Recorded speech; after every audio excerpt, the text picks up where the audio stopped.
بەڵە بەرەزان بەردەوامین گفتگۆکەین لەبارەی ڕەوشی کورد لە ناوچەکە بابزانین بەکوێ گەشتووە پێش هاتە نوێیەکان بەگشتی ئەوەی لە ناوچەکە ڕوودەدات بە قازانجی کوردە تا ئێستا یاخۆ چۆنە بۆی لی تێبگەین بەرچاوڕوونی زیاترمانە بێت لەبارەی ئەو ڕووداوانەوە ترام دوو ڕۆژی تر دەست بەکارە بێ کاریگەری هەیە بە شێوازێکی پێچەوانە لە بەرامبەر و سیاسەتانی ڕابردووی ئەمریکا کە پشتیوانی کوردی دەکرد بە تایبەت لە ڕۆژاوای کوردستان ئایا ترەمپ دەتوانێت ڕێک پێچەوانەیە ئەمە بکە یاخودنا شتێکی بە ناوی استراتیژی نەتەوەیی ئاسایشی نەتەوەی ئەمریکا کە هەندێک هەڵی دیاری کردووە کە سەرۆکی وڵاتەکەش زۆرجار لی لا نادا گفتوگوی و بابەتانە دەکەین بە میوانداری زۆر بەڕێز پرۆفسۆر یاریدەدار دکتۆر نیکۆلا ئەشرەفشاڵی سپاس دەکەم دکتۆر بە خێراتی سەرچاو زۆر بەخێر بی بە ئەو شوێنانە بخێنمەوە کە کاری تێدا دەکەی توێژەر و ئەکادمی و ڕایشکاری یاسایشی نەتەوەی لاریەکلا پەیمانگای دراساتی جەنگی ئەمریکا ئاژانسی ئەمریکی بۆ دراساتی جیهانی ئەمریکا زۆر بە خێراتی بەخێر بێ سەرچاو بەکوێ گەشتووە ڕەوشی کورد لە ناوچەکە ناوبەناو ئێمە گفتوگوین بابەتانە دەکەین گفتوگویەوە دەکەین ینی تا ڕادەیەک مانگ بە مانگ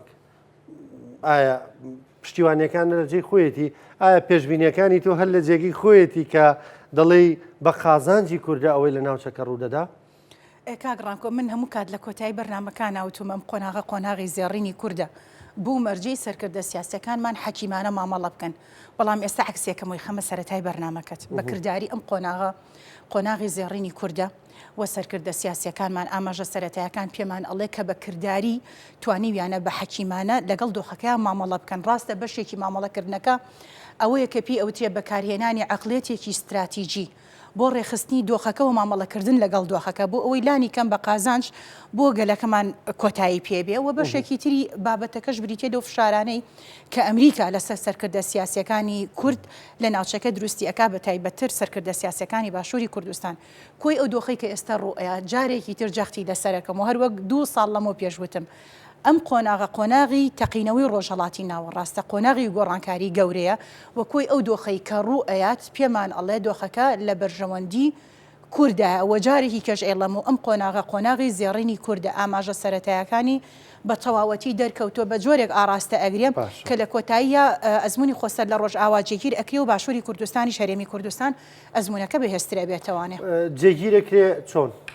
بۆ پێی کە شکڵێک وەردەگرێ ئەوەی کە ئێمە پێڕاتوین لە شێوازی فیدرالیە کۆنفیدرالیە یانەوەی دا حکمی زاتی یەکەن خۆیان ئەوەی کە ئێستا لە سووریا هەیە جا ئەبێ ئەوە دانیشین مەلەفی سووریا هەڵوەشێنین قسەی لەسەرکەین ئەوەی کە بە دیاریکراوی لە سووریا ڕوئەیە بریتە لەوەی کە پێوتێ قۆناغی ڕاگوزەروا بڕیارە ئەم قۆناغە تایەکی سێ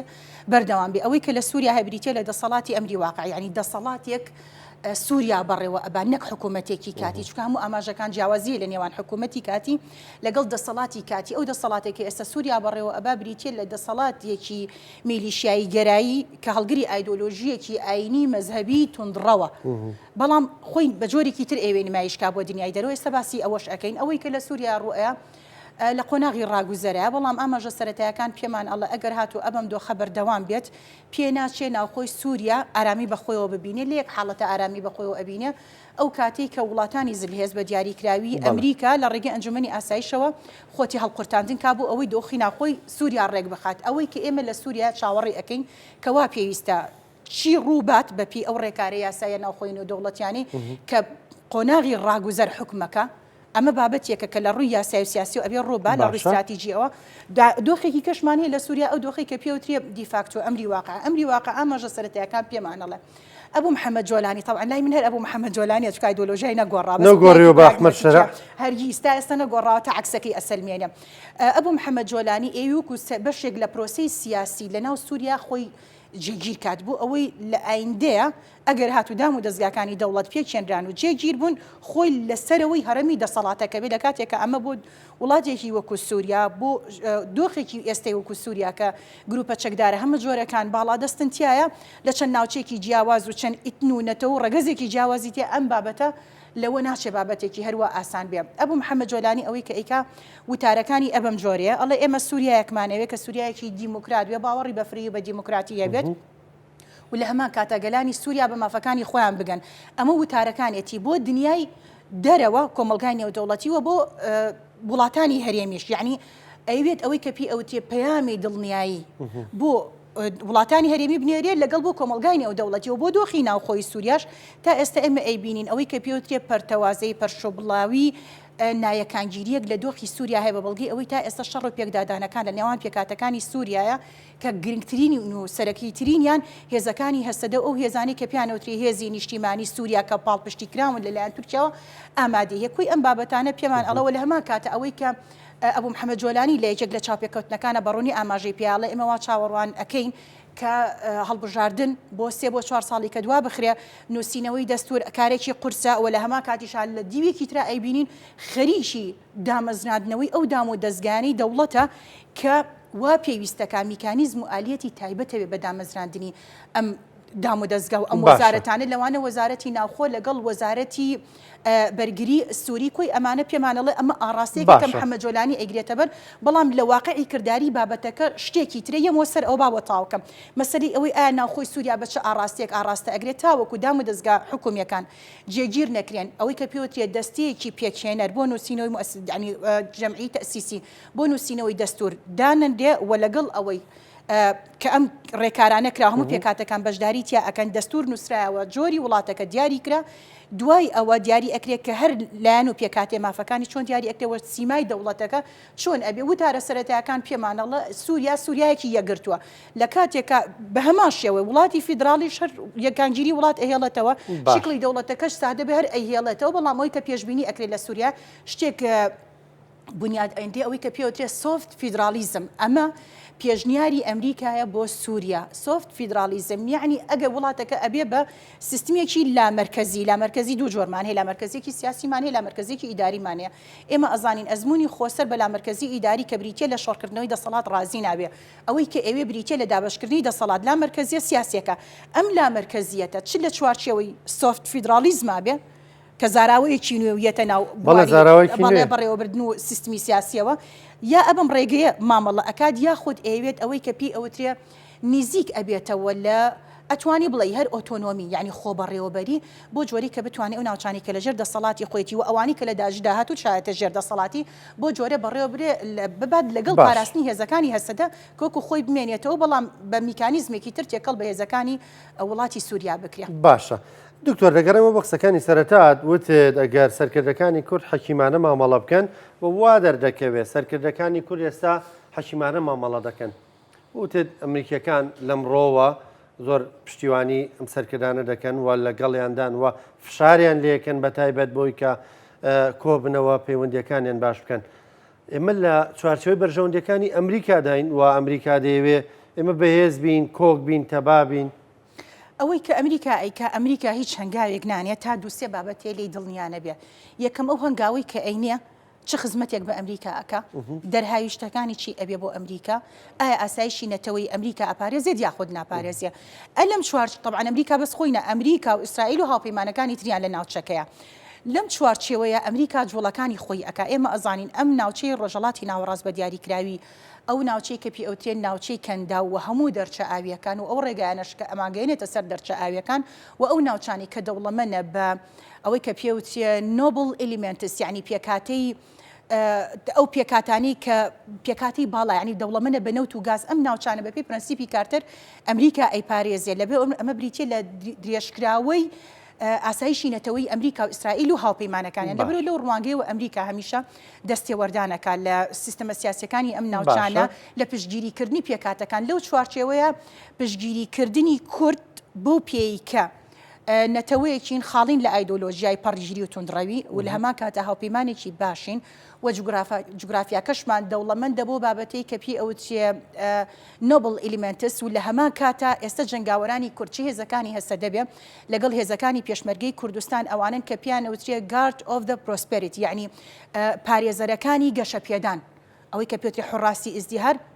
و لە هەمان کاتە بابەتێکی تریشەیەکە بۆ کورد زۆر گرنگە ئەو بابەتی کە بریتێ لە بەرەنگاربوونەوەی شەڕی داعش لە مەیدانە کە تەنها جنگاوەری کورد کردوێتی بە دیاریکراوی هەسەدەوێزەکانی پێشمەرگە و گەریلاکانی پەکەکە لە مەیدانە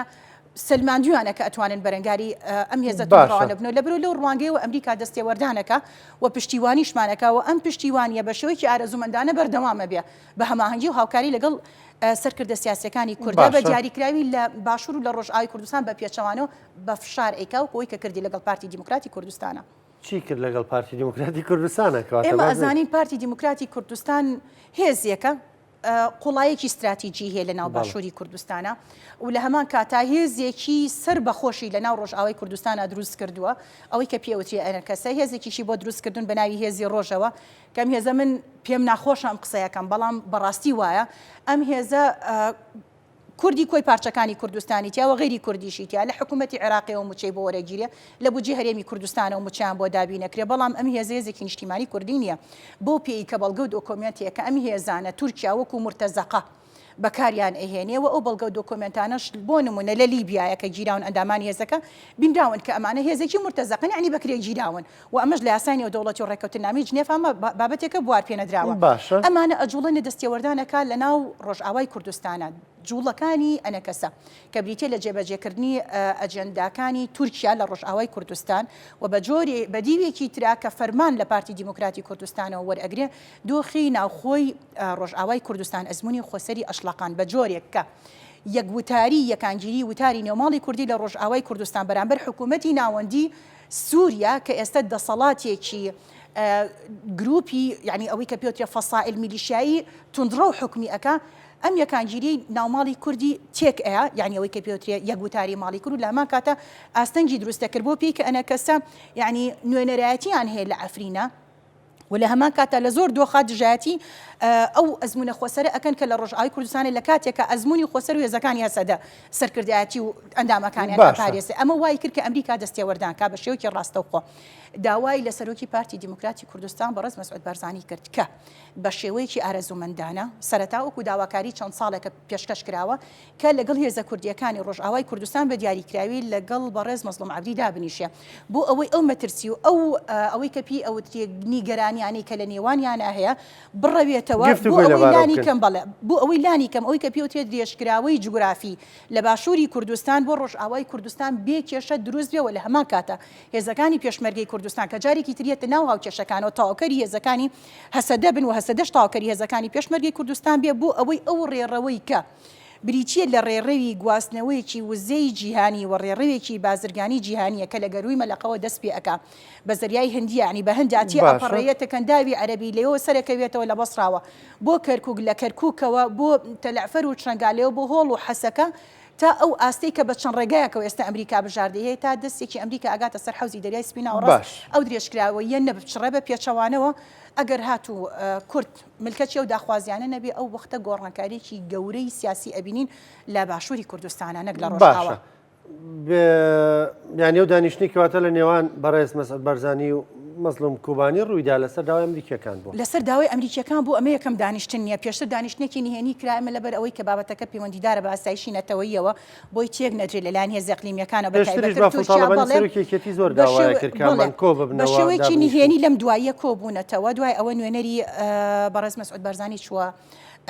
ڕۆژئاوای کوردستان لەگەڵ هەڤاڵ مەزلوم عەبدی دانیشت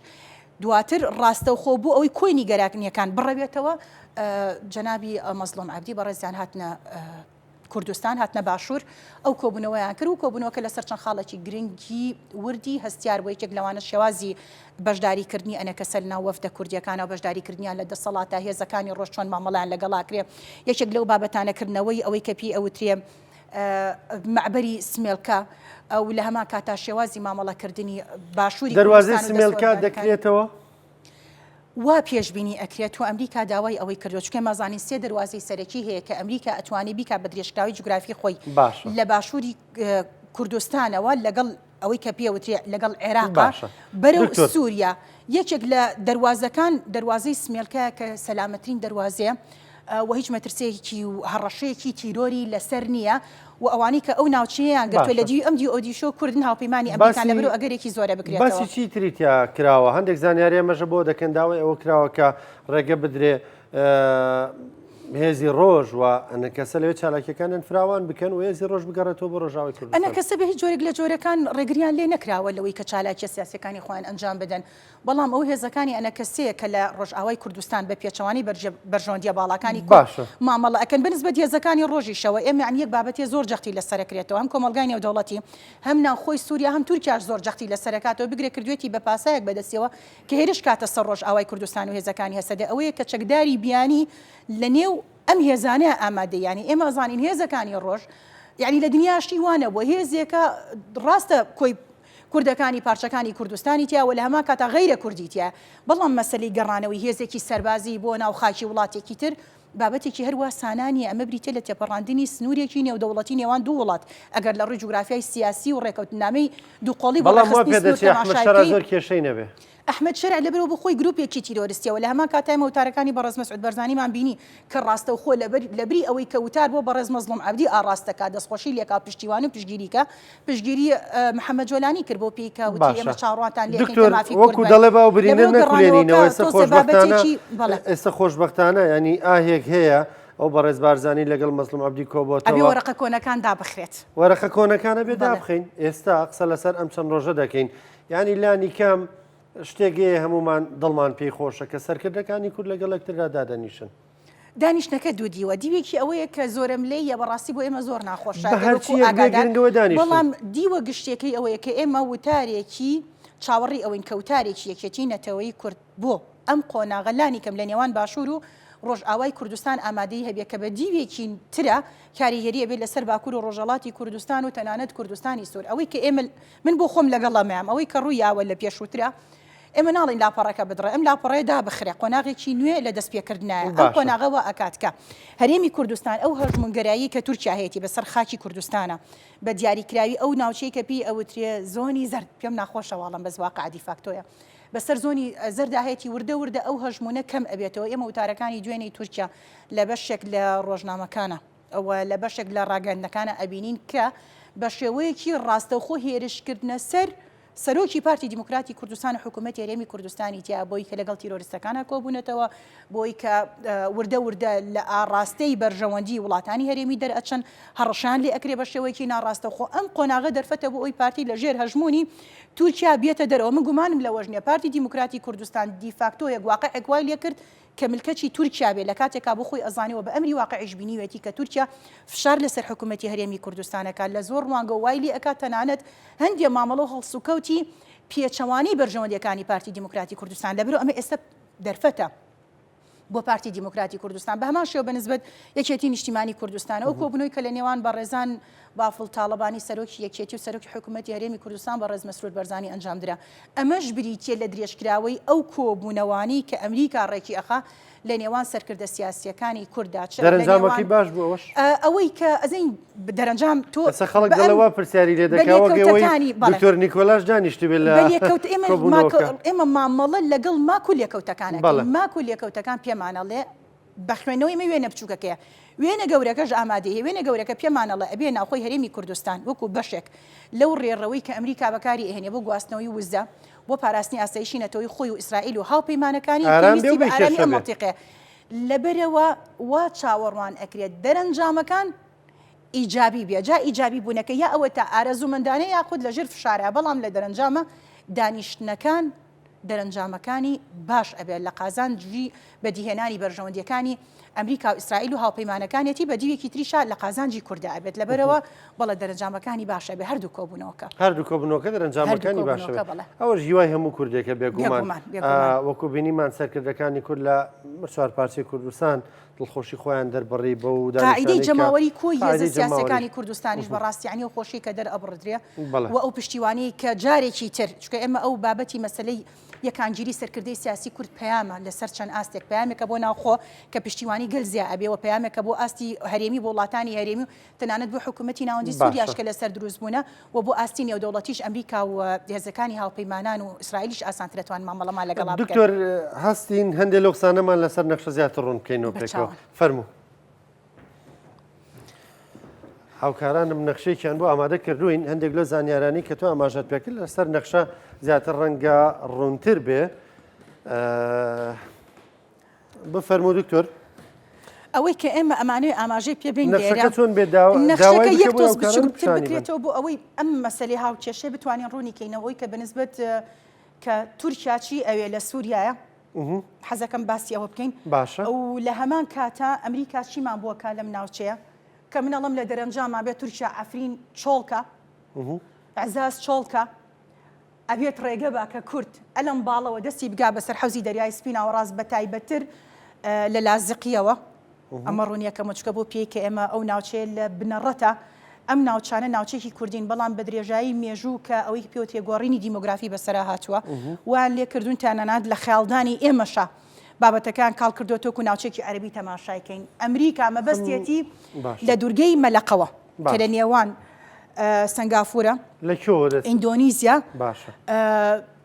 بگاتە حەوزی دەریای سپیناوە ڕاست بە دوو قۆڵەوە ئەو قۆڵی کە بۆ ئێمە گرنگە و باشوور و ڕۆژئاوای کوردستان ئەکەونە سەر هێڵەکە من باسی ئەو هێڵاکەم هێڵی دووەم کە ئەوەی کە پێوتێ لە کەنداوی عەدەنەوە لە گەروی بابلمەندە بۆ دەریای سوور لەوێشەوە بە نۆکەندی سوێسە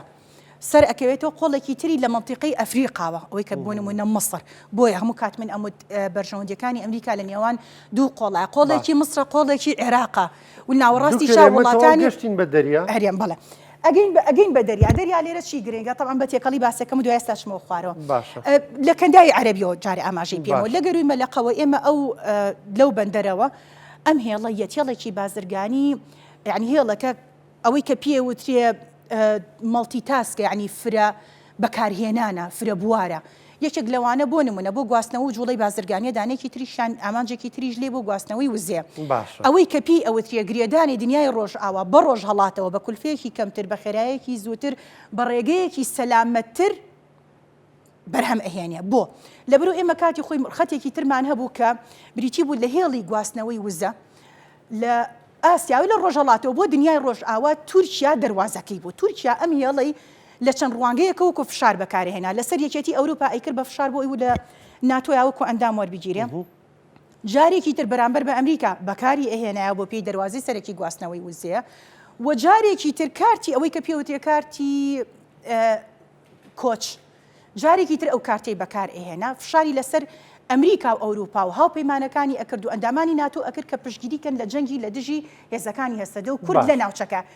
ئەم ڕۆڵەی ئەنجا کە تۆ کاتێک ئەمەوەکو کارتی فشار بەکار ئەهێنێ کەواتە بۆ هێ هەر وەختێک ئەم بەندەرانە بۆ گواستنەوەی وزە دابخات مەترسی ئاسایشی وزە و نەوت کە ئەوروپا و ئەمریکا وەگەڕەخە ئەخاتە مەترسی ینی تۆ ئابووری ئەخەیت کە ئابووریت خست کەواتە تۆ ئەمە بریتێت لە هەڕەشەی وجودی وڵات یعنی تۆ پێکاتی وڵات ئامادەی وڵات یەکسانە بە ئابوووریەکەی چکە ئابووری هێزی سەربازی سیاسی استراتیژی شەجوڵانێک ئەمەد خست یعنی مەترسی بۆ دروستەکەی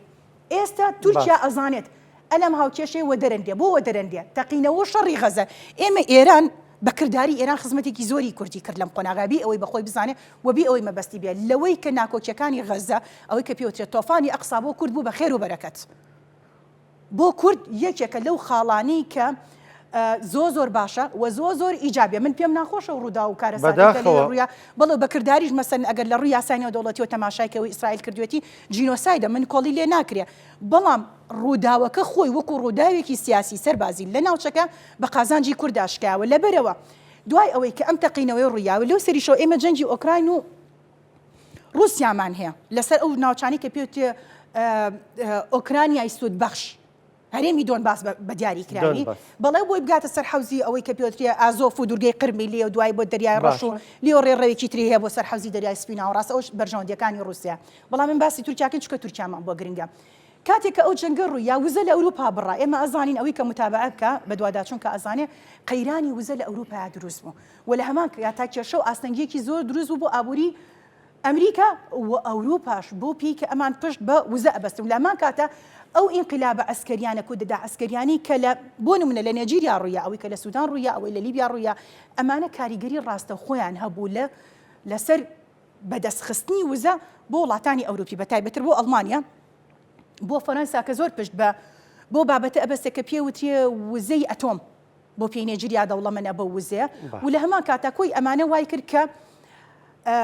گۆڕانکاری پێویست بێ لە ناوچەکە بەڵام ئەوەی کە دۆخەکەی تەقاندەوە بریتی بوو لە تۆفانی ئەقسا کە بە جوڵاندنی ئێران ڕوویا تۆفانی ئەقسا بابەتێکی ڕوون کردەوە ئەوی ڕوون کردەوە کە ئیسرائیل لە خوارەوە ئاسایشی ئیسرائیل کە ڕاستەوخۆ بکرێن نەخشەکەوانە بەڵێ کە ئاسایشی ئیسرائیل ڕاستەوخۆ دیارراوە بە ئاسایشی ئەمریکاوە بکەوێتە مەترسیەوە کە کەوتە مەترسیەوە ئینزار بۆ ئەمریکا داگرسا هەڕەشەیەکی وجودیە بۆ ئەوەی ئەم هەڕەشانە نەهێڵەوە بە تایبەتر لەو سەریشەوە چین پرۆژێکی تایبەت بەخۆیە بۆی پێوترە زیینوکردنەوەی ڕێگەی ئاوریشم بۆی ئەو پرۆژەیە سەر نەکەی و عێراقیش بە هەڵی خۆی ئەوەی کە پێوترێ ئەوەی کە پێوترێت جەولەی گرێبەستەکانی 5 و 6 یا بەچین ئاڕاستەکردنی عادل عەبدولمەهدی بەرەو کە دەرەنجام کەوتنی خۆی حکوومەتەکەی لێکەوتەوە بەرەو چین نزیک بوونەوە لە رووسیا جەم سەرگیریەکان وای کرد کە وتەقینەوەکەی ئەوەی کە پێوترێت جەنگی ئیسرائیل غەزە وای کرد کە ئەمریکا ڕاستەوخۆ ئامادەکاری جەنگی بکات بۆ ئەوەی ئیسرائیل پارێزێت کە دەواازەی ئاسایشی نەتەوەی خۆیەتی و لە هەما کاتە هێڵێکی نوێ ئەم هێڵە نوێیە ئەمەیە کە ئێستا دەستی پێکا لە گەروی مەلەقەویەت لای پرسیارکەم بابەتەوەکەم واگەرم بووی بەڵێ کە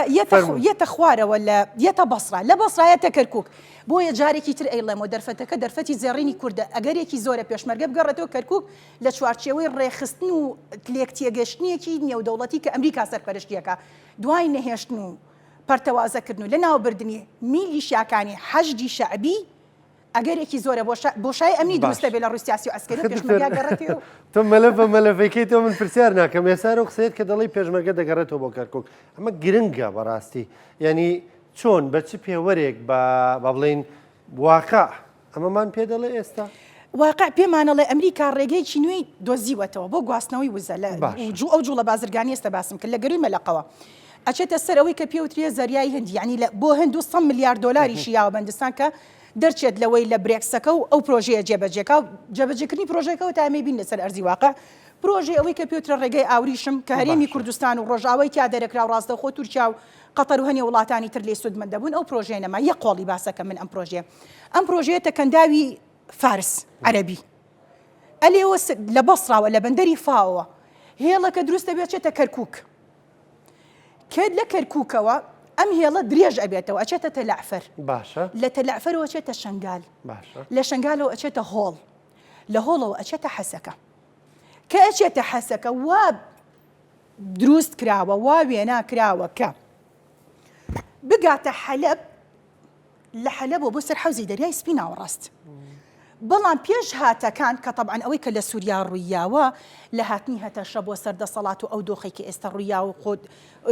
ئەمە بریتی بوو لە ڕێکەوتنێکی ئەمریکی رووسی بۆی لە منتیقەکان بکشێتەوە پێشتیش ئەمان بینی کە لە قونەیتەرە بەرامبەر بە ئیسرائیل بێدەنگی هەڵ ئەبژارد و ژوورێکی ئۆپراسیۆنی هاوبەشی ژەبوو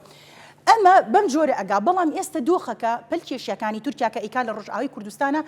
ئێوێ گۆڕانکاریەک دروستکا بۆ پێی کە ئێوێ تورکیا ئێوێ دەست بگرێ بەسەر ئەو هێڵێکی پێوتری ئێم4 بۆ ئەوەی کورد دەستی نەگا بەسەر حەوزی دەریای سپی ناوەڕاستە ئەتوانێ بیکا چۆن ئەتوانێ بیکا ئەگەر هاتوو ئەمریکا ڕێگادا بەمە ئەمریکا بەریتانیا فەرەنسا ئەڵمانیا